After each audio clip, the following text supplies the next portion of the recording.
بسم اللہ الرحمن الرحیم۔ معزز شہزادی جناب فاطمۃ الزہرا سلام اللہ علیہا۔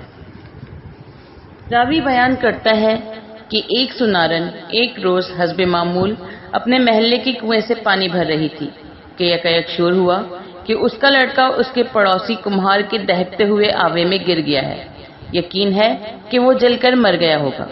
اس غمزدہ خبر کو سن کر سنارن سکتے میں آ گئی اور پھر روتی پیٹتی گھر کی طرف بھاگی۔ وہاں کافی بھیڑ لگی ہوئی تھی۔ واقعہ صحیح پایا کہ وہ تاب ضبط نہ لا کر اسی جگہ بے ہوش ہو کر گر پڑی۔ عالم غشی میں اس نے ایک نقاب پوش بیوی کو دیکھا جو اس سے فرماتی ہیں کہ اے نیک بخت، غم نہ کھا، خداوند عالم سب قدرت رکھتا ہے، وہ مردوں کو بھی زندہ کر سکتا ہے، البتہ وسیلے کی ضرورت ہے۔ تو نیت کر کہ اگر پروردگار عالم میرے لڑکی کو بطفیل جناب سیدہ اس آفت ناگہانی سے محفوظ رکھ کر صحیح و سالم مجھ سے ملا دے گا تو میں جناب حضرت فاطمہ زہرا صلوات اللہ علیہا دختر رسول خدا صلی اللہ علیہ وآلہ وسلم کی کہانی سنوں گی۔ چنانچہ سنارن نے عالم بے ہوشی میں نیت کر لی۔ جب آنکھ کھلی تو اس نے دیکھا کہ اس کا لڑکا با اجازت جناب سیدہ با حکم پروردگار عالم صحیح سلامت اس کے پاس کھڑا ہے اور لوگ اسے حیرت سے دیکھ رہے ہیں۔ اللہم صلی علی محمد وعلی محمد وعجل فرجہم اجمعین۔ سنارن اپنے بچے کو زندہ اور تندرست پا کر بہت خوش ہوئی۔ فوراً بازار سے 2 درہم کی شیرنی مول لے آئی اور اس کو ایک پاک و پاکیزہ مقام پر رکھ کر پڑوسیوں کے پاس گئی اور ان سے گویا ہوئی کہ خدا نے میری مراد جناب سیدہ کے طفیل میں پوری کر دی ہے۔ میں نے کہانی کی منت مانی تھی، لہٰذا حق ہمسایہ بھی ہے کہ تم لوگ میرے ہاں چل کر جناب معصومہ کی کہانی کہہ اور سن لو، میں تمہاری شکر گزار رہوں گی۔ پڑوسیوں نے جواب دیا کہ ہم کو فرصت نہیں ہے، ہم اپنا وقت ضائع نہ کریں گے۔ یہ سن کر وہ رنجیدہ گھر واپس آئی اور شیرنی لے کر روتی ہوئی آبادی سے جنگل کی طرف اس امید پر چلی کہ شاید کوئی اللہ کا بندہ مل جائے اور اس کی آرزو کو پورا کر دے۔ ابھی کچھ دور ہی چلی تھی کہ وہی نقاب پوش معظمہ جنہوں نے خواب میں اس کو ہدایت کی تھی اب عالم بیداری میں نظر آئیں اور فرمایا کہ اے عورت مت رو، چادر بچھا کر بیٹھ جا، میں کہانی کہتی ہوں، تو غور سے سن اور معصومہ پر صلوات بھیج۔ اللہم صلی علی محمد وعلی محمد وعجل فرجہم اجمعین۔ پھر آپ نے فرمایا شہر مدینہ میں ایک یہودی رہتا تھا، اس کی لڑکی کی شادی تھی۔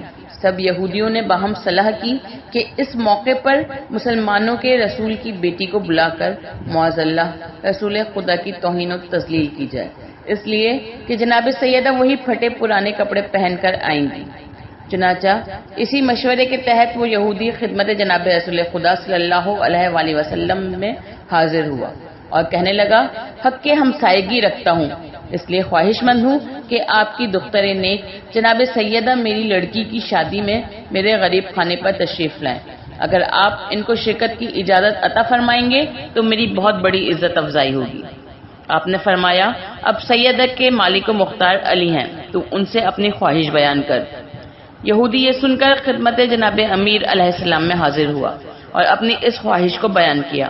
آپ نے جواب دیا کہ جناب سیدہ اس امر کی خود مالک ہیں۔ چنانچہ یہودی نے در جناب معصومہ پر آواز دی کہ اے بنت رسول، میری لڑکی کی شادی ہے، چاہتا ہوں کہ آپ بغرض شرکت شادی تشریف لائیں اور میری عزت افزائی فرمائیں۔ وہاں سے جواب ملا کہ میں جناب امیر علیہ السلام سے اجازت حاصل کر لوں تو تجھے جواب دوں۔ یہودی نے کہا میں آپ کے بابا جان جناب رسول خدا اور آپ کے شوہر جناب شیر خدا کی خدمت میں اولاً حاضر ہو چکا ہوں، ان دونوں نے آپ ہی کو مختار کیا ہے۔ جناب سیدہ یہ سن کر کچھ فکر مند ہوئی کہ اتنے میں جناب رسول خدا صلی اللہ علیہ وآلہ وسلم تشریف لائے۔ بیٹی کو متفکر دیکھ کر افسردگی کا سبب پوچھا۔ آپ نے فرمایا بابا جان، ایک یہودی اپنی لڑکی کی شادی میں میری شرکت کی تمنا لے کر آیا ہے، اب آپ جو حکم دیں۔ آپ نے فرمایا کہ بیٹی تم کو اختیار ہے۔ جناب سیدہ نے عرض کیا کہ بابا جان، اس شادی میں میری شرکت آپ کے شایان شان نہ ہوگی، وہاں پر سب مضحکہ اڑائیں گے، اس لیے کہ ان کی عورتیں لباس فاخرہ اور بہترین زیورات پہنے ہوئے ہوں گی اور میرے پاس وہی پھٹے پرانے کپڑے جس میں جا بجا خرمے کے پتوں کے پیون لگے ہوئے ہیں۔ چنانچہ رسول خدا نے فرمایا کہ اے میری پارہ جگر، جو خدا کی مرضی، تم اسی حالت میں جاؤ۔ لہٰذا جناب سیدہ جانے کے لیے تیار ہو گئی، قطعی یہ خیال نہ کیا کہ ان کے کپڑے پیوندوار ہیں۔ خدا کب یہ گوارا کرتا کہ اس کے محبوب کی توہین ہو۔ چنانچہ جناب معصومہ ابھی ڈیہڑی تک بھی نہ پہنچی تھی کہ بحکم الہی حوران جنا ماں لباس فاقرہ و زیورات مرسا کے حاضر خدمت ہوئیں اور جگر گوشہ رسول کو خلت اور زیورات جنتی سے آراستہ کیا، اور پھر جناب معصومہ کو محافہ جنتی میں سوار کر کے بطور کنیزان کمترین کچھ حوریں دائیں، کچھ بائیں، کچھ آگے اور کچھ پیچھے محافے کو اپنے جلو میں لیے ہوئے بصورت انسان یہودی کی ہمراہی میں اس کے گھر کی طرف روانہ ہوئی۔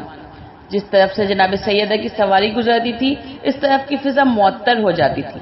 لوگ حیران ہو کر یہودی سے پوچھتے تھے کہ یہ کس کی سواری ہے اور کہاں جا رہی ہے، اور وہ فقریہ ہر ایک دریافت کرنے والے کو یہ جواب دیتا تھا کہ یہ مسلمانوں کے رسول کی لخت جگر کی سواری ہے جو میری بیٹی کی شادی کی شرکت میں میرے گھر تشریف لا رہی ہیں۔ جب جناب سیدہ اس جمال و وقار کے ساتھ یہودی کے مکان میں پہنچی تو آپ کے نور سے اس کا سارا مکان منور ہو گیا اور ایسی خوشبو دور دور تک فضا میں پھیلی کہ ایسی خوشبو کسی نے آج تک نہ سونگھی تھی۔ وہاں پر جتنی یہودی عورتیں تھیں جناب سیدہ کی یہ شان و شوکت دیکھ کر بے ہوش ہو گئی۔ تھوڑی دیر کے بعد سب عورتیں تو ہوش میں آ گئیں مگر دلہن کو ہوش نہ آیا۔ عورتوں نے دلہن کو دیکھا تو حیرت میں رہ گئیں، اس لیے کہ دلہن مر چکی تھی۔ یہ دیکھ کر وہ شادی کا گھر ماتم کدہ بن گیا۔ جناب سیدہ کو بہت تشویش ہوئی۔ آپ نے ہر ایک کو تسلی و دلاسا دے کر فرمایا کہ خدا سے لو لگاؤ، اس کی قبضہ قدرت میں سب کچھ ہے، اس کے نزدیک مردے کو زندہ کرنا کوئی بڑی بات نہیں ہے۔ تمام زنان یہود نے یک زبان ہو کر کہا، ہم نے تو آج تک کسی مردے کو زندہ ہوتے ہوئے نہیں دیکھا جو دلہن مر کر زندہ ہو جائے گی۔ آپ نے ایک لوٹے میں پانی طلب کر کے وضو کیا اور 2 رکعت نماز حاجت پڑھ کر بارگاہ رب العزت میں دست دعا ہوئی کہ اے میرے معبود، تجھے واسطہ ہے تیری عظمت اور تیرے رسول کا، صدیق کا نام رکھا ہے تو نے بطول کا، جھوٹا نہ کیجیے مجھے صدقہ رسول کا، تیری کنیز تیرے رسول کی بیٹی ہے، میری عزت تیرے ہاتھ ہے۔ لوگ کہیں گے کہ سیدہ کے آتے ہی دلہن ختم ہو گئی، اس کو دوبارہ خلت حیات عطا فرما۔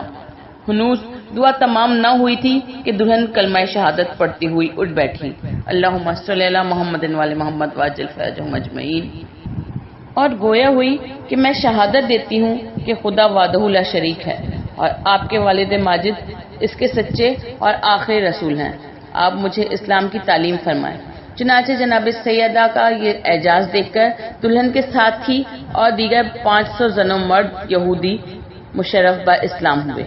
آپ کو سبھی نے نہایت عزت و احترام کے ساتھ رخصت کیا اور ہر ایک زن یہود کو جو اب مسلمان ہو چکی تھی آپ کی کنیزی میں دیا، جس کا نام ام حبیبہ تھا۔